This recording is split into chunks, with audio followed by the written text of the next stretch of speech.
భగవంతుడెంతో అమ్మ అంతే. మీరు మహాత్ములైన వారి ఎవరి జీవిత చరిత్ర పరిశీలించండి.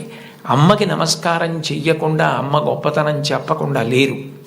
ఈ రాష్ట్రానికి ముఖ్యమంత్రి చేసినటువంటి ప్రాతస్మరణీయులు టంగుటూరి ప్రకాశం పంతులు గారు తన జీవిత చరిత్రలో వ్రాసుకున్నారు. తాను మిడిల్ స్కూల్లో ప్రవేశించినప్పుడు 3 రూపాయలు జీతం కట్టలేకపోతే 25 మైళ్ళ దూరం నడిచి వెళ్ళి వాళ్ళ బావగారిని అప్పడిగితే ఆయన దగ్గర కూడా డబ్బు లేకపోతే మళ్ళీ 25 మైళ్ళు వెనక్కి తిరిగి వచ్చి, అమ్మ అప్పు దొరకలేదు, బావగారికి దగ్గర కూడా లేవుట, నేను చదువు మానేస్తానంటే అప్పటికి ఆ తల్లికి ఉన్నది ఒకే ఒక్క పట్టు చీర.